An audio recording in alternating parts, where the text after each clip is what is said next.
Olá, sejam bem-vindos. Esse é o Acredite ou Não. O Brasil passa por uma crise, mas ainda é um país emergente, e São Paulo é uma metrópole gigante e um centro econômico importante. Poderia ser um alvo potencial para um ataque nuclear? Sim, poderia. Os motivos, a princípio, seriam a política, já que o Brasil não representa ameaça bélica. Mas não podemos prever ataques de governos insanos ou terroristas imprevisíveis. 9 países juntos possuem mais de 15 mil armas nucleares. Os Estados Unidos e a Rússia mantêm cerca de 1.800 de suas armas nucleares em estado de alerta elevado, pronto para serem lançadas dentro de poucos minutos após o aviso. Então, o risco de uma catástrofe com uma bomba nuclear atingindo São Paulo não pode ser 100% descartado. E quais seriam os estragos de um impacto de uma bomba nuclear na cidade de São Paulo? Uma mega metrópole com complexos centros urbanos num país sem nenhum preparo para catástrofes, como terremoto, por exemplo? Veja agora nesse vídeo. Acredite ou não, e se uma bomba nuclear caísse em São Paulo? Bem, o primeiro passo para começarmos a especular sobre os efeitos de uma bomba atômica seria definir a potência dessa arma. A bomba que atingiu e devastou Hiroshima em 1945, Little Boy, carregava cerca de 15 quilotons, o equivalente a 15 mil toneladas de dinamite. Você lembra de quando um arquivo de computador era tão leve que ocupava alguns poucos bytes? Dos bytes, os arquivos passaram para megabytes, correto? Ou seja, 1000 vezes mais pesados. Agora faça essa mesma analogia para as bombas atômicas atuais. Segundo o físico Roberto Vicente, do Instituto de Pesquisas Energéticas e Nucleares, IPEN, as bombas lançadas em Hiroshima e Nagasaki são estalinhos se comparadas às que existem hoje.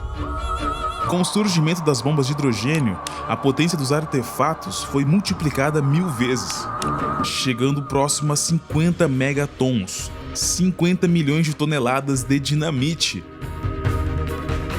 Para simular esse ataque, usaremos a potência da maioria das bombas ogivas que integram o arsenal americano, que é de 1 megaton de capacidade. Apesar de muito mais potente que a bomba lançada no Japão, por conta do avanço da tecnologia da indústria armamentista, ela é muito menor. 45 quilos contra 4 toneladas da Little Boy, e pode ser lançada acoplada a um míssil balístico, atirando de uma base a centenas de quilômetros do alvo. Para começar, vamos definir o epicentro da explosão na Praça da Sé, centro da cidade de São Paulo. Estamos falando de um estrago de uma bomba 70 vezes mais potente que a de Hiroshima, atirada sobre a Praça da Sé. Em Hiroshima, 89% das pessoas que estavam bem no local da explosão morreram instantaneamente. Na Praça da Sé, o epicentro do nosso ataque virtual, dificilmente alguém escaparia com vida. Se em Hiroshima a bomba nuclear explodiu a 580 metros de altura e não formou cratera, se a bomba atingisse o solo da Praça da Sé, ela abriria uma cratera de 300 metros de diâmetro, com 61 metros de profundidade. Além do epicentro, num raio de 960 metros, dificilmente algum prédio ficaria de pé. Construções históricas como o Teatro Municipal e o Pátio do Colégio seriam desintegradas, assim como a atual sede da prefeitura. A bola de fogo com temperatura semelhante à do Sol faria com que as pessoas e objetos próximos a ela se desmaterializassem, ou seja, simplesmente evaporariam ou desintegrariam, num raio de 3,3 quilômetros. A onda da pressão gerada pela explosão destruiria a maioria dos prédios desta área. A Avenida Paulista, onde estão instalados edifícios de hospitais e grandes empresas, viraria um amontoado de destroços. Segundo o IBGE, 414,3 mil pessoas vivem nessa região. A radiação, somada à temperatura altíssima e os fortes ventos carregados de destroços, matariam cerca de 98% dessas pessoas. Já a distância de um raio de 6,9 quilômetros, os ventos ainda teriam velocidade semelhante ao do furacão Katrina, cerca de 250 km por hora, que varreu o sul dos Estados Unidos em agosto de 2005. Casas desabariam e os prédios que ficassem em pé certamente sofreriam danos e estariam comprometidos. Este círculo demarca a chamada área letal, dentro da qual o número de sobreviventes é semelhante ao de mortos. Em cerca de 15 km de raio, os ventos de cerca de 65 km por hora são incapazes de danificar prédios maiores, mas casas seriam atingidas severamente, derrubando telhados, cercados e espalhando vidraças. Cerca de um terço das pessoas nessa região poderiam ficar feridas. São Paulo certamente sofreria mais do que cidades acostumadas a serem atingidas por terremotos e furacões, como a própria Hiroshima atualmente, cujos prédios contam com uma estrutura mais robusta do que antigamente.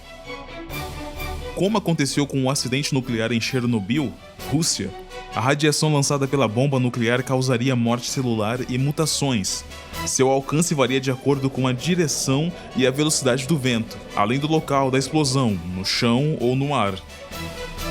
Para se ter uma ideia, uma simulação realizada pela Federação dos Cientistas Americanos, com ventos de 24 km por hora a uma bomba de 1 megaton, indicou que 50% das pessoas localizadas a até 16 km morreriam em 96 horas, e esse percentual de mortes por radiação aumentaria conforme se aproximasse do epicentro, e pessoas que resistam após os primeiros meses à exposição poderiam morrer de câncer resultante de mutação após algumas dezenas de anos.